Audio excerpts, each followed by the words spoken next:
आज देहरा में सियासी उफान। यहां मुख्यमंत्री सुक्खू ने हमीरपुर संसदीय क्षेत्र से कांग्रेस प्रत्याशी सतपाल रायजादा के लिए वोट मांगे, तो वहीं नेता प्रतिपक्ष और केंद्रीय मंत्री अनुराग ठाकुर को भी घेरा। लेकिन यह दौरा तब हवा के झोंके से तूफान बन गया जब निर्दलीय विधायक होशियार सिंह का इसमें नाम आया। देहरा के ढलियारा में एक राजनीतिक सभा में मुख्यमंत्री सुखविंदर सिंह सुक्खू ने देहरा से निर्दलीय विधायक होशियार सिंह को जमकर घेरा। बोले, यह होशियार सिंह ने तो जनता को भोंदू समझ रखा है। सीएम सुक्खू ने कहा कि जब निर्दलीय चुनाव जीत कर आए तो होशियार सिंह ने होशियारी दिखानी शुरू कर। सीएम सुक्खू ने कहा, जब मैं देहरा आया तो मैंने कहा था कि देहरा मेरा है। पहले कहावत कि देहरा कोई नहीं तेरा। बोले, आजाद विधायक थे, किसी भी पार्टी के साथ जा सकते थे, लेकिन हमें समर्थन कर रहे। फिर बोले ही समर्थन वापस ले लिया। देश के इतिहास में पहली बार हो रहा है कि जो आपके वोट से चुनकर गया वो विधानसभा के गेट पर बैठकर बोल रहा हो कि हमारा इस्तीफा स्वीकार करो। फिर हाईकोर्ट में चले गए,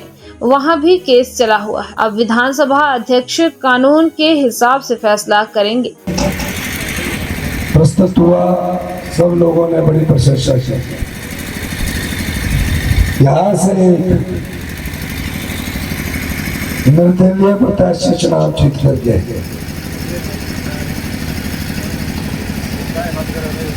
निर्दलीय प्रत्याशी होशियारी सिंह जी चुनाव जीत कर गए। होशियारी सिंह जी ने होशियारी दिखानी शुरू कर दी।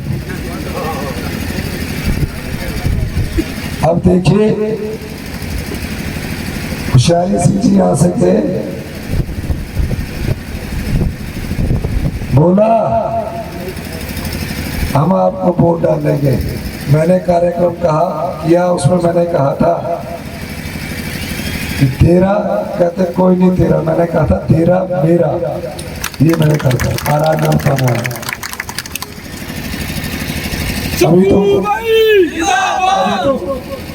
अभी तो मैं कई बार हो रहा हूँ। आजाद प्रत्याशी है, किसी पार्टी से कोई लेना नहीं, पर हमें समर्थन कर रहे थे। अचानक क्या हुआ कि उन्होंने समर्थन वापस ले लिया। बोला नहीं, अब क्या बिठा है। अब जब से देश आजाद हुआ है, ऐसी घटना आपने सुनी कि जो आपके वोट से चुनकर विधायक गया, वो विधानसभा के गेट के बाहर बैठकर बोल रहे हैं हमारा इस्तीफा स्वीकार करो। क्या बोल रहे हैं? ऐसी घटना कभी नहीं हुई आजाद भारत में, पहली ऐसी घटना है। फिर हाई कोर्ट में चले गए, हमारा इस्तीफा सरकार का। हाई कोर्ट में भी केस चला हुआ है। अध्यक्ष महोदय, इस्तीफा तो कभी भी नियमों के अनुसार वो स्वीकार करेंगे जो विधानसभा के अध्यक्ष है, जो कानून बोलता है। लेकिन आजाद प्रत्याशी किसी पार्टी का नहीं होता। वो जिसकी सरकार होती है उसका होता है, चाहे कांग्रेस की सरकार है चाहे बीजेपी की सरकार है। कांग्रेस की सरकार नहीं रहेगी और बीजेपी को समर्थन दे देगा। वो क्यों कोर्ट में गए, वो क्यों विधानसभा के बाहर धरने में बैठे रहे और एक दिन क्या रहे कि 15 करोड़ में तो मेरे महीने के खर्चे, ऐसा कहा। तो फिर 15 करोड़ लिए क्यों? फिर महीने का खर्चा, फिर अपने विधानसभा क्षेत्र में क्यों नहीं आए? एक महीने तक आपके पास क्यों नहीं आए? एफिडेविट फाइल किया हुआ है प्रॉपर्टी का, टोटल इनकम ही 3 करोड़ रुपए दिखाएगी ये प्रॉपर्टी के साथ। तो जो महीने का खर्चा बोलते थे वो आज भी झूठ बोल रहे हैं। वहाँ प्रॉपर्टी का खर्चा देना पड़ता है। जो व्यक्ति झूठ बोलता है वो सच्चा सेवक नहीं हो सकता। और इस्तीफा दे क्यों रहे हैं आप? इस्तीफा दे क्यों रहे हैं? क्या आप दोबारा से चुनाव नहीं लड़ेंगे? क्या आप 13 से दोबारा चुनाव नहीं लड़ेंगे तब इस्तीफा दे रहे हैं? कि मैंने बहुत पाप कर लिया, मैं राजनीति से अब संन्यास ले रहा हूँ, मेरा इस्तीफा स्वीकार करो। क्या कि मैंने बहुत पाप कर लिए, जनता को बहुत बेवकूफ बनाया है, मेरा इस्तीफा स्वीकार करो, मैं अब 13 से दोबारा चुनाव नहीं लड़ूंगा। वो 13 से क्या दोबारा चुनाव नहीं लड़ेंगे? वो इसलिए इस्तीफा दे रहे हैं। उन्हें भारतीय जनता पार्टी ने जो राजनीतिक मंडी होती है उससे खरीदा है, वो बिके हुए हैं, तब इस्तीफा दे रहे हैं। अगर बिके नहीं होते तो इस्तीफा क्यों देते? कोई भी सरकार आती नहीं देते इस्तीफा, काम नहीं होते आप बचाते, आपको कौन कुछ कर सकता था? 2 करोड़ रुपए तो आपका मिलने फंड मिलता है, 25 लाख रुपए आपको डिस्क्रिशनरी फंड मिलता है। कहते हमें सम्मान नहीं मिलता था, सम्मान नहीं, भारतीय जनता पार्टी का जो सम्मान से भरा टैक्सी था, उसके कारण वो इस्तीफा दे रहे हैं। पूछना चाहिए आपको कि आप इस्तीफा क्यों दे रहे हैं? जो लिखता है ना उसके सामने शर्तें होती है, इनके सामने भी शर्तें हैं कि आपने पैसा दिया है इसलिए आपको इस्तीफा देना पड़ेगा, तुम्हारी विधायकी को हमने खरीदा है, इस्तीफा दीजिए। ये है जो बिकेगा वो आपकी पीड़ा को क्या बांटेगा? ड्रामा करते हैं 5,000 10,000 देकर, आपदा आई तो देना था अपना पूरा धन, इसलिए वो दोबारा आपके पास चुनाव में आएंगे। और ये चुनाव कोई मुख्यमंत्री की कुर्सी को बचाने के लिए नहीं है, हम तो ऐसे बिके आदमी को मुहीन लगाते हैं।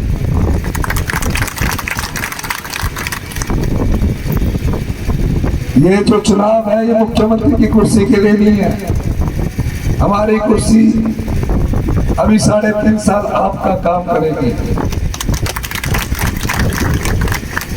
मैं 13 में ये भी कहना चाहता हूँ, कई और ऑफिस 13 में आचार संहिता हटने के बाद हम लाने जा रहे हैं। ये कुछ नहीं कर पाएगा यहाँ बिका हुआ जो प्रत्याशी है, जो बिका विधायक है। इन सब के खिलाफ FIR दर्ज है, षड्यंत्र के तहत कुर्सी कराने की कोशिश की गई। और ये भी कह देना चाहता हूं मैं कि जो लोग राजनीति में बिक जाते हैं, जो लोग अपना ईमान बेच देते हैं, जो बिका विधायक अपनी जुबान बेच दे, ईमान बेच दे, वो सच्चा सेवक कभी नहीं हो सकता।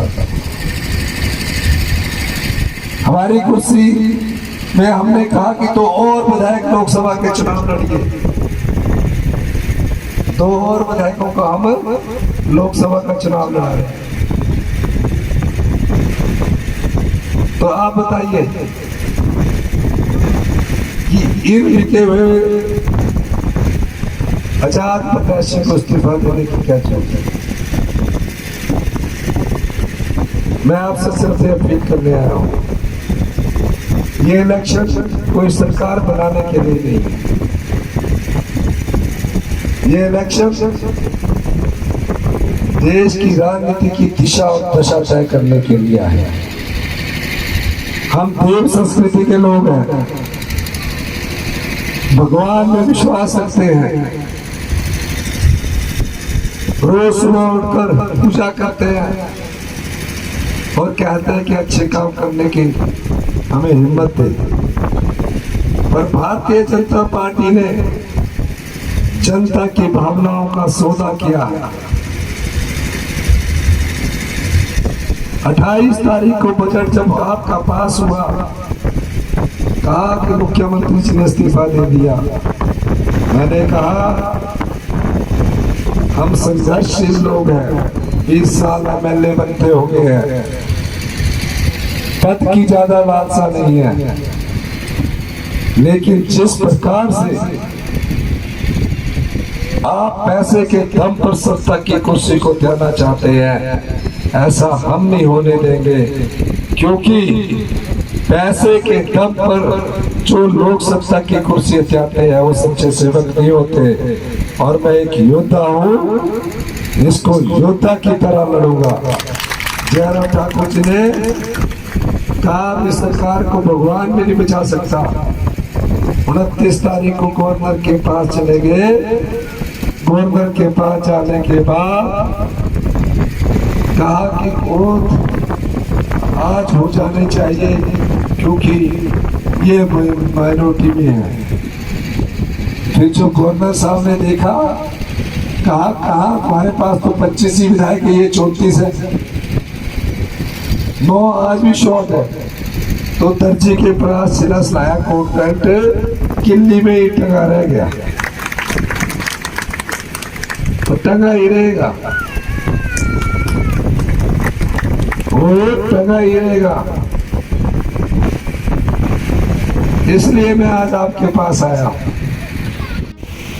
ये कोई सरकार बनाने का वोट नहीं है, ये वोट आप अपने वोट की रक्षा के लिए, जो आजादी के बाद सबसे बड़ा अधिकार आपको मिला है, उसके लिए डालने जाएंगे। जो आपके वोट को जो भी पार्टी खरीदती है, भारतीय जनता पार्टी ने आपके वोट को खरीदने की कोशिश की है, उसको सबक सिखाएंगे कि नहीं सिखाएंगे? हाथ खड़ा करके बताओ, पक्का सिखाएंगे? उसको सबक सिखाने का समय है। 26 साल से भारतीय जनता पार्टी, इस बार बदलाव कीजिए। हमने उनके सामने एक पूर्व सैनिक के बेटे सतपाल रायजादा जी को प्रत्याशी बनाया। इनके पिताजी पूर्व सैनिक थे। महिला आदमी है आपकी तरह, पांच बनेगा। अनुराग ठाकुर जी जीत कर दोबारा नजर नहीं आएंगे। 20 साल हो गए, 20 साल।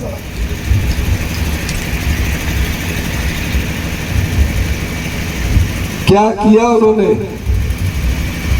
देरा में कुछ नहीं किया। मैंने देरा में 680 करोड़ रुपए के जू का शिलान्यास किया। मैंने सेंट्रल यूनिवर्सिटी पिछले 15 सालों से नहीं बन रही थी। मैंने मुख्यमंत्री बनने के बाद केंद्र में इसको उठाया।